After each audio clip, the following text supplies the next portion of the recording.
All right, recording. All right, Quincy Carter. What's life like, man? Man, honestly, man, life is great right now, man, to be honest with you. I've done some things in my life in my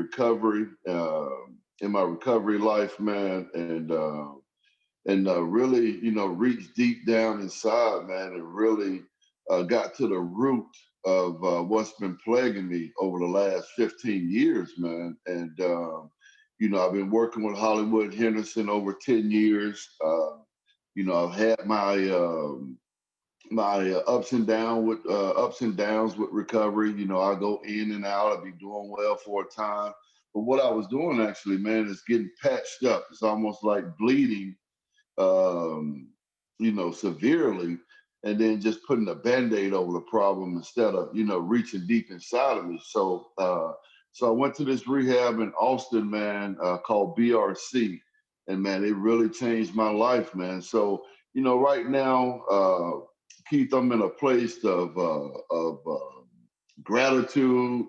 I'm in a place where God has me, where I'm just living my purpose in life right now, man. So when I say great, I really mean great, man, because I'm in that place. I'm in that place spiritually, mentally, to overcome what I've been able to deal with what I've had to overcome, and by my own doings too. So man, I'm in a good spot right now. I really am. You talked about recovery. Um, Recovery. Are you still involved in recovery? Are you Have you completed your recovery? No, oh no, I've completed rehab, but your recovery is every day. You know what I mean? It's a lifestyle, Keith, man. And what I've learned to do, man, I've learned to live that lifestyle. Like I was saying before, but I didn't go deep into it, man. But when I was talking about getting patched up, I would go to rehab, but then after rehab, I wasn't really doing the work that would keep me sober. And the work is meeting with your sponsor, and keeping a good dialogue with him. Now I have a sponsor here in Austin, Texas, but then I got the blessings of having Hollywood in my life, who's my grand sponsor. But going to meetings, the way I start my mornings off. So your recovery is just doesn't end after you go through rehab. Your recovery actually starts after you get out of rehab, and it's just a way of life, man. I've been able to accept that way of life. I've been able to grab it by the horns. Is every day easy? No. But it's almost like me depositing money in a bank account every day, and that's what I'm doing. So those days that I'm feeling a little empty, well, I've been able to deposit deposit my growth, my experience, my faith in God, my readings that I do every day, my meditation. I'm depositing all that every day. So when those days feel like that I'm empty and I need something to lean on, well, then I lean on what I've deposited. And then also I've got the men in my life, and I continue to keep the men in my life, like Hollywood, like Skip, like Anthony Williams, another good buddy of mine, like Marsha Stone, the owner of BRC, Bringing Real Change Recovery, that I went to in Austin, man, that really changed things for me. So, man, I've been able to live this life of recovery, accept it that it is my life, and just to live it just like I went after football, and so I've just replaced football with my life of recovery. Quincy, not to get personal, but what are we talking here? We talking alcohol? We talking drugs? What are we talking? Well, we're talking alcohol, we're talking weed, we're talking cocaine, and a lot of people, I don't like to have this not that I'll admit what I've done, but sometimes I get into, there were some false things said about me when I was with the Cowboys, as far as me failing my test for cocaine. I didn't fail my test for cocaine when I was with the Cowboys. Me and Jerry Jones and the whole Cowboys organization knows that. But I did dip dab into cocaine about 2015, with not dealing and putting band-aids over my recovery for years. So that's what a rubber met the road at, and probably my lowest when because I always said I'll never do cocaine. So that's my lowest with doing cocaine, doing alcohol, and doing weed. So that's what we're talking When we go back to that time, Quincy, there's like a lot of mystery. And when I was reading, you know, up on your bio, and even based on the knowledge I had of you as a player at the time, it always seems like it was surrounded by mystery in 2004 of what led to your release. So I guess I'll ask you, and you may have told the story to 1,500 other people, 1,500 other about. times. What did lead to your release?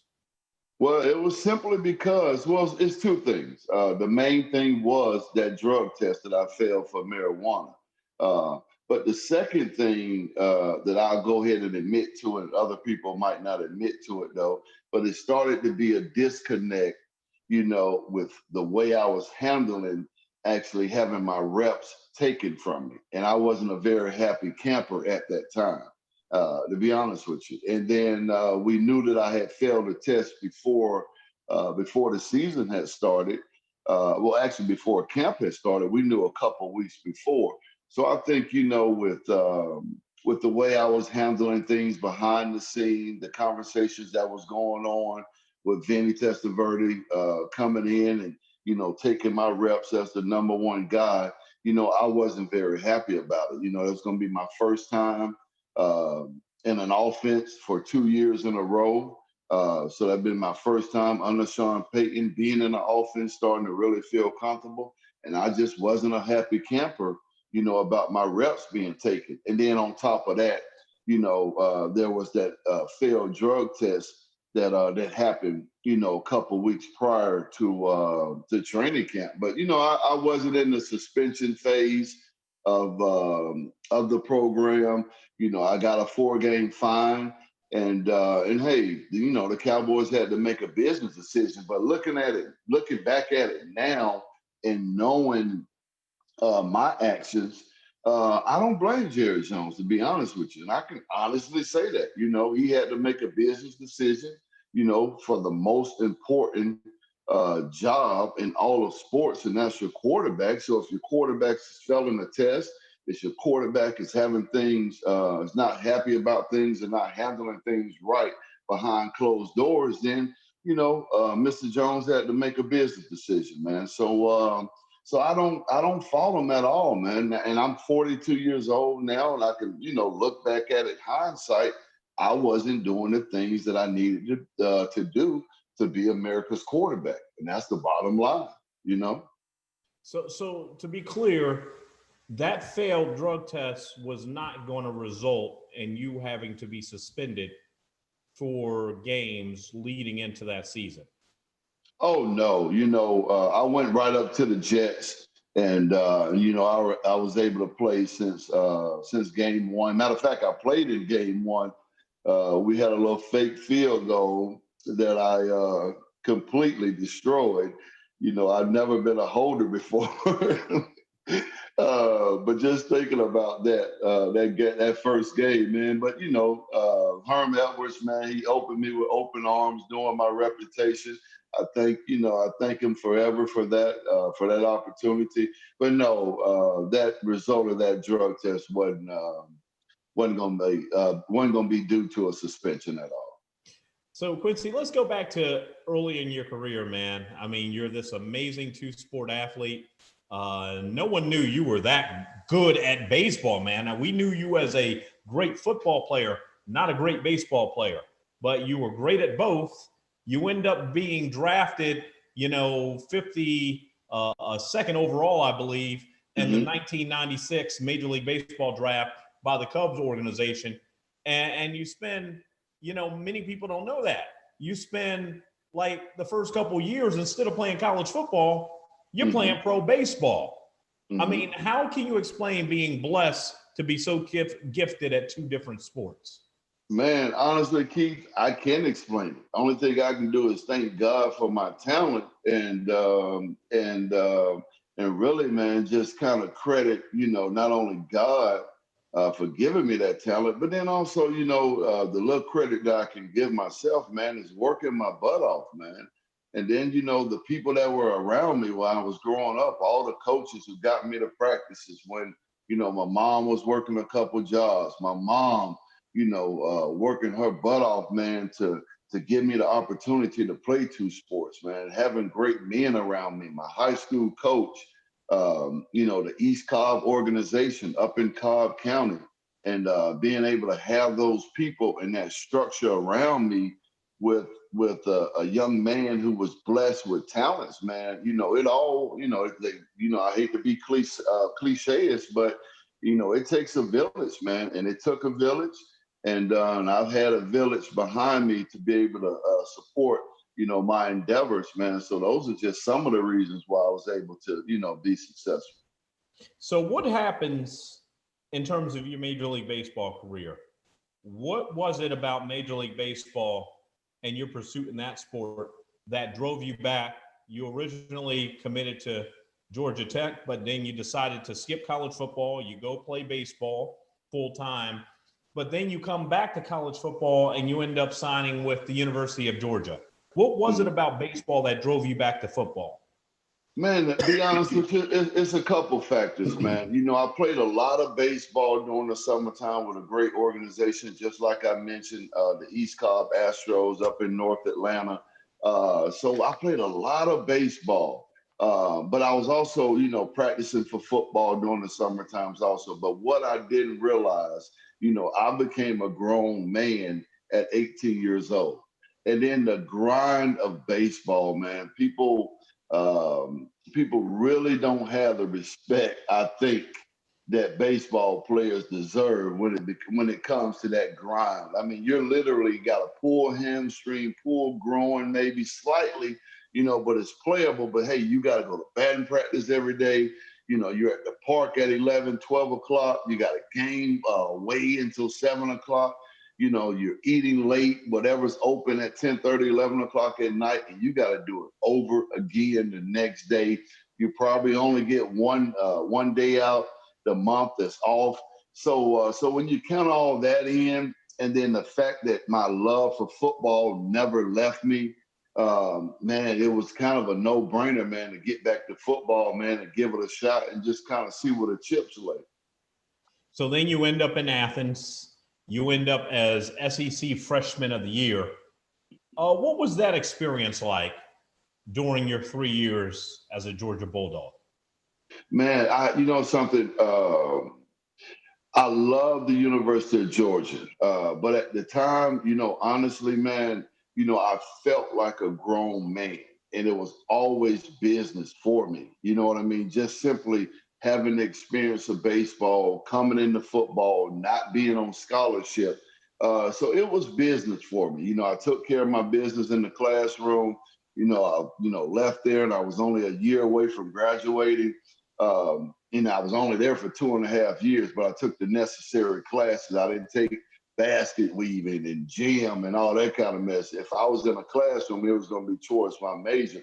But I love the experience, though. But looking back on it in hindsight, man, it was business for me, simply because I had started to become that man that God had called me to be, playing baseball, man. So I had a different perspective going in.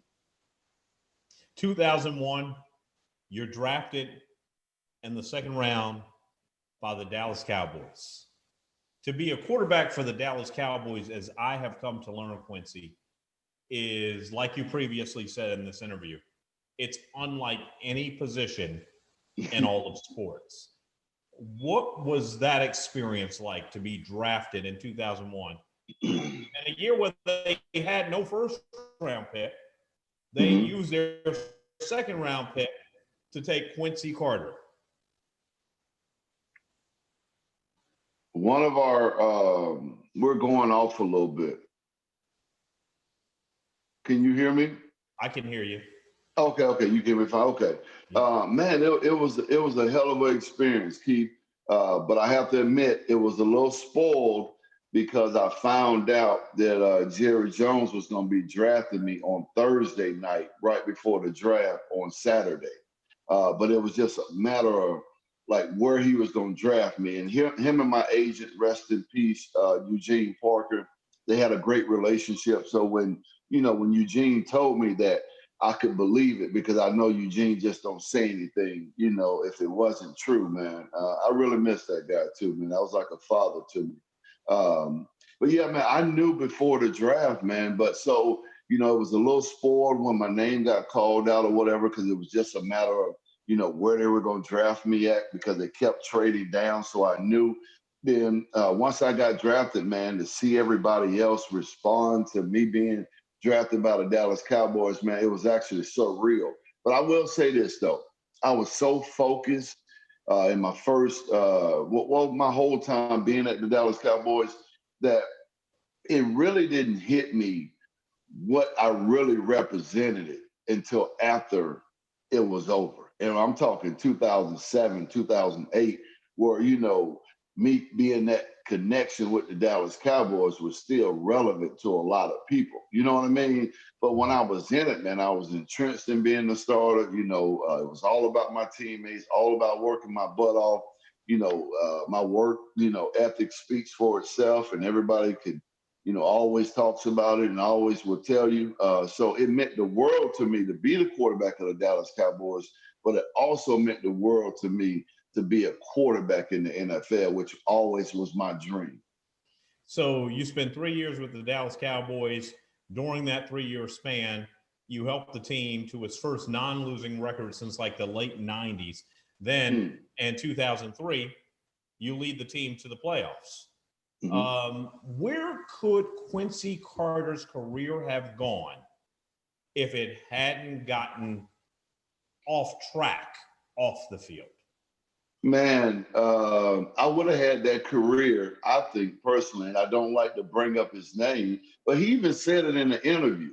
And I would have had that Tony Romo career. You know what I mean? And we did a segment with the Cowboys here years back. I want to say around 2000, maybe 10 or 11, somewhere around there, maybe 13 or 14, a little bit later.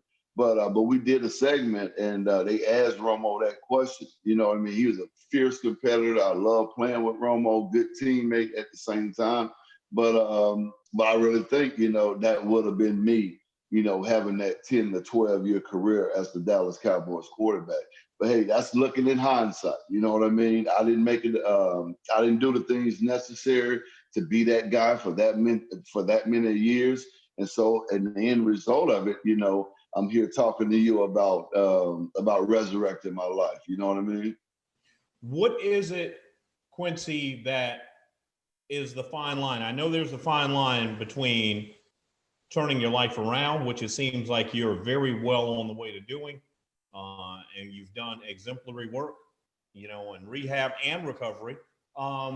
What's the fine line between turning your life around and just living a life full of regret? What's that fine line? Man, that fine line is always having that moment where you're turning back. If I'm answering this question right, because it's kind of two-part, but always having that moment where you're turning back to that alcohol or that drug. And then I guess if I'm gonna answer it, kind of a two-part, man, it's finally saying, wait a minute, with everything you've accomplished in your life, all right, you're gonna sit around and let this thing beat you down. Hey, you've made a mistake, all right?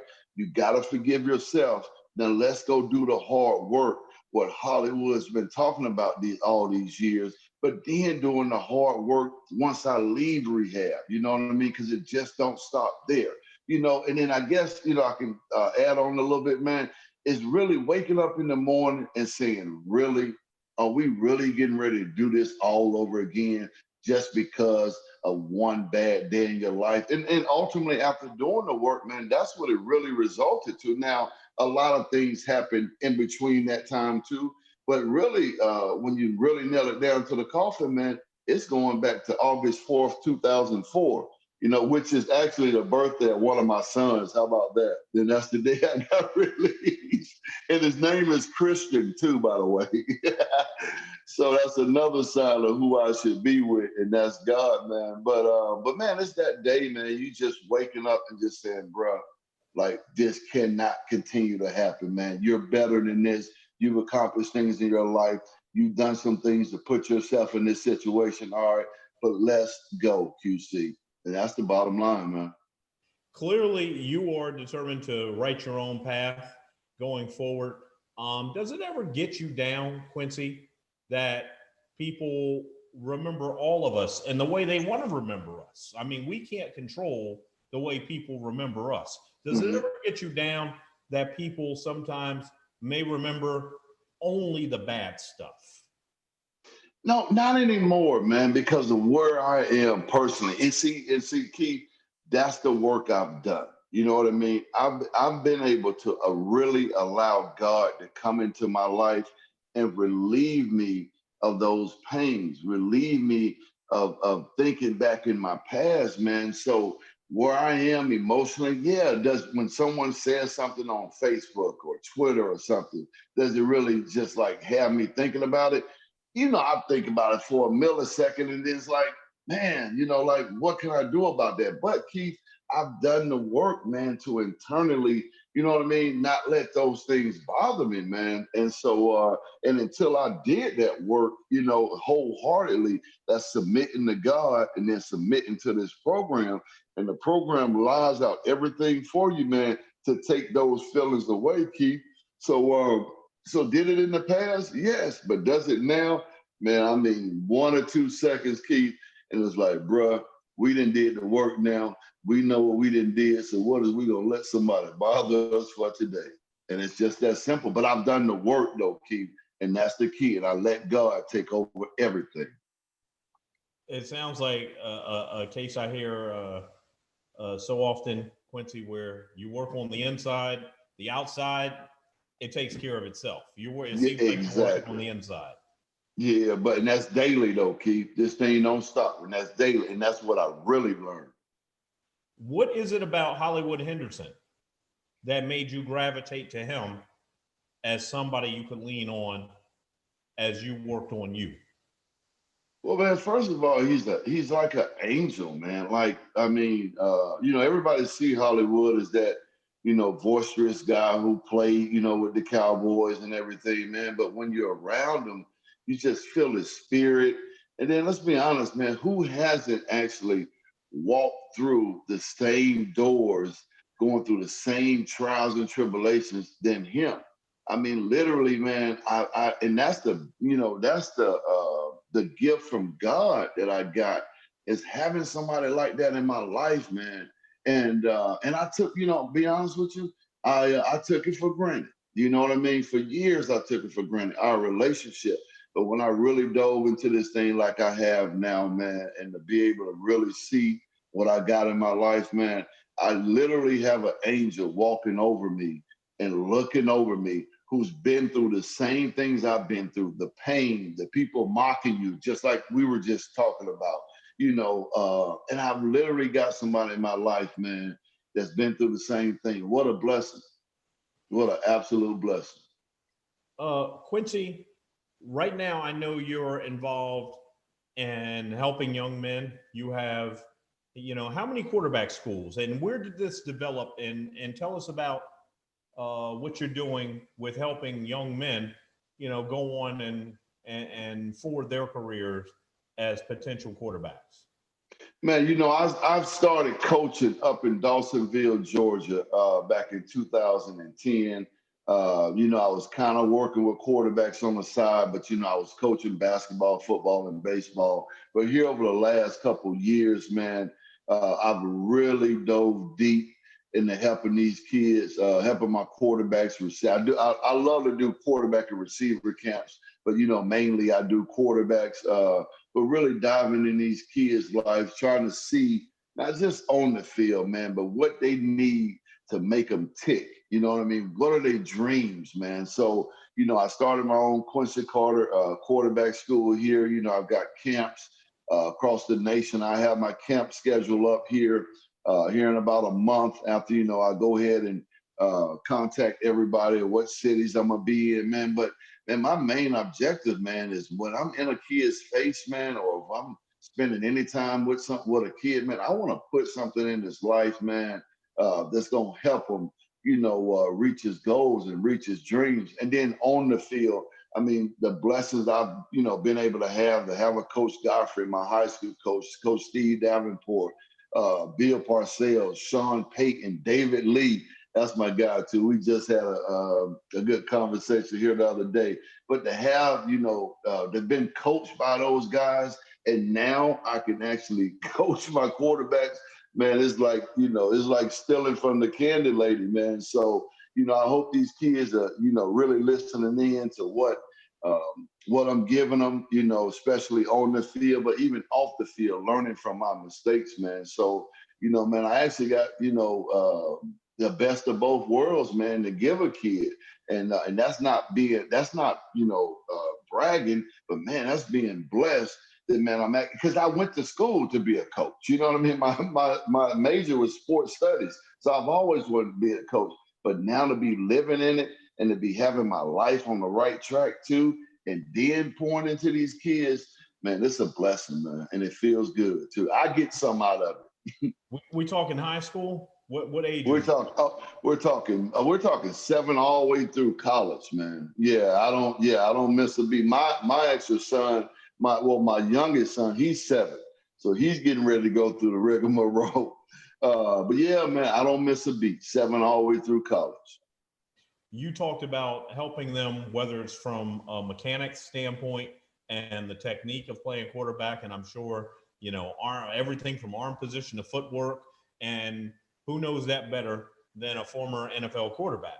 But in terms of you saying you also are helping these young men, through the mistakes you've made, what's the biggest piece of advice you give these young men, Quincy?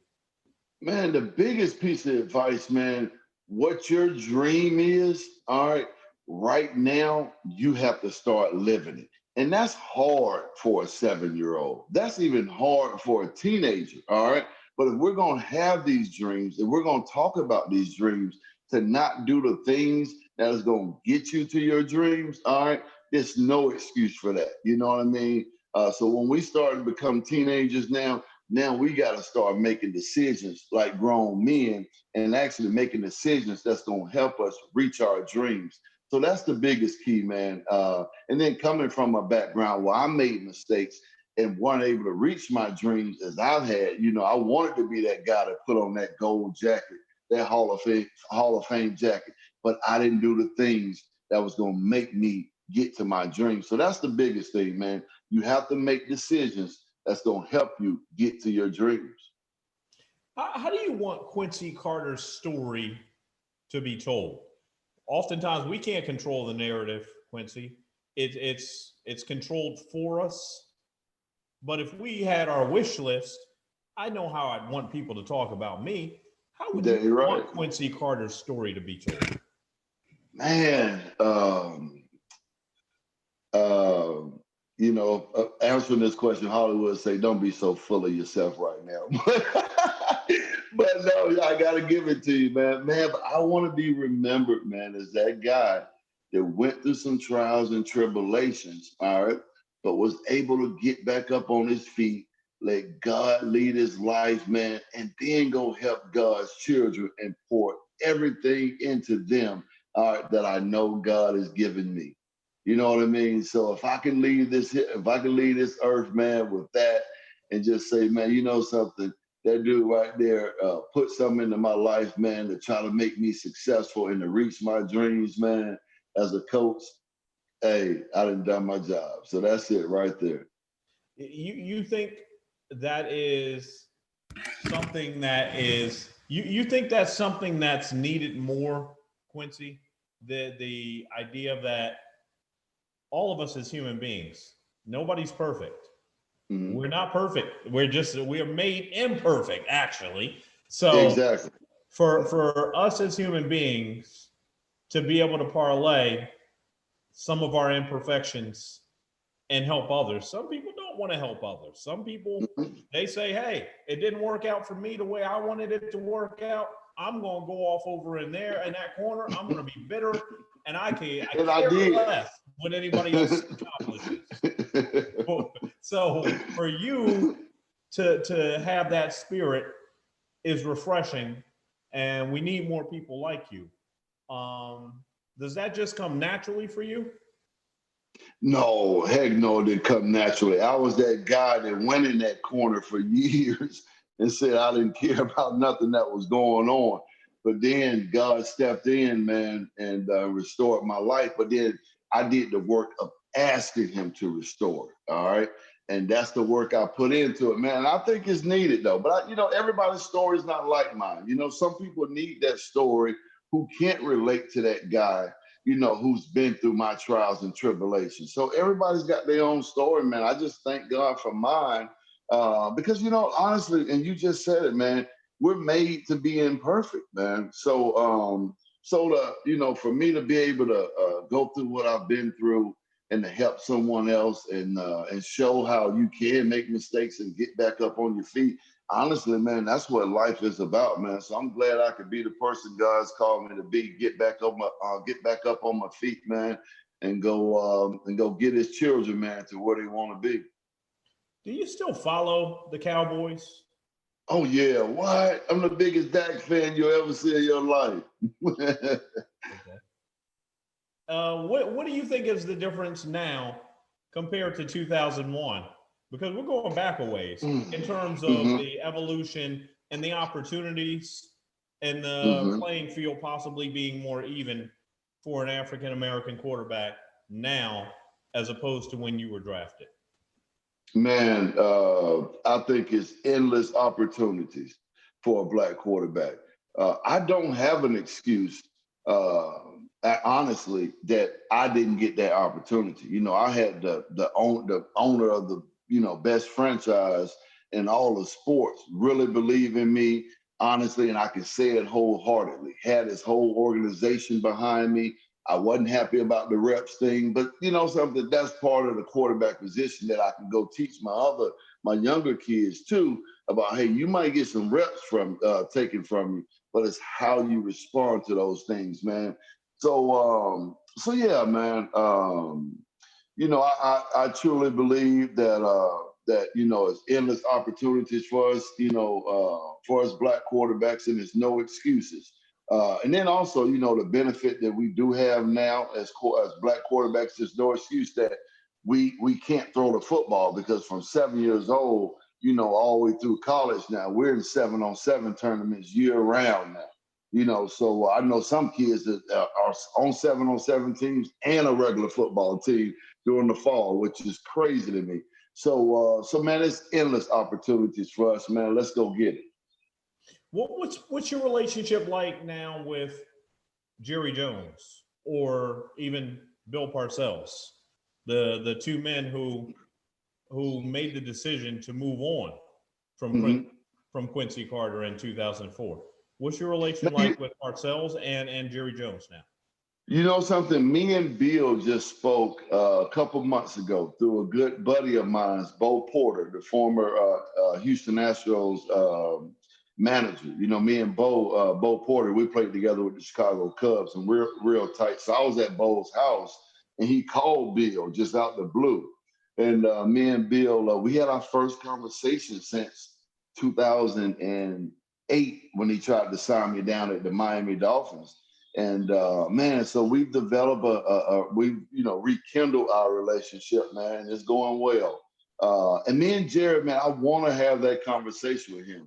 To thank him for everything he did for me and allow me to be the quarterback of the Dallas Cowboys and just let him know, man, hey, because this is part of your resentments in the recovery. I didn't do the things, man, that you. I didn't do the things to stay as the quarterback of America's team, man. But I haven't had that conversation with Jerry, man. But I would love to. We're getting ready to share a birthday next week. So I think I'll put that on my birthday wish. But I want to have that conversation with Jerry. But me and Bill, we rekindled our relationship. Yeah, you and Jerry share the same birthday? The same birthday. Me, Jerry, Jerry Jones, and Jerry Rice. How about that? That's a lot of birthday cards, man. Hey, Quincy, why haven't you and Jerry had that conversation? Why do you think that hasn't happened? Well, I haven't reached out, to be honest with you, and I don't think he has either. Hollywood just told me to be slow with it. It'll organically come, and hopefully, man, it comes soon. Well, Quincy, all I know is, man, you seem like you're on the right track. I'm proud to know you. You seem like you're full of positivity. A lot of guys, would not be full of positivity if things didn't go exactly the way they planned. But in life, the road it doesn't seem to ever run straight. There's always going to be a bend in the road for all of us. So I love the positivity, man, and I definitely continue to wish you, the best, and that you stay on that path to, as you said, recovery is an everyday thing. It's not it's completed. So I wish you stay on the path of recovery, and I'm rooting for you, man. I'm rooting for you. Thank you, buddy, and thanks for having me too, Keith. Man, I really appreciate it, man. Hey, Quincy. So I'm gonna stop this recording. Okay. How can we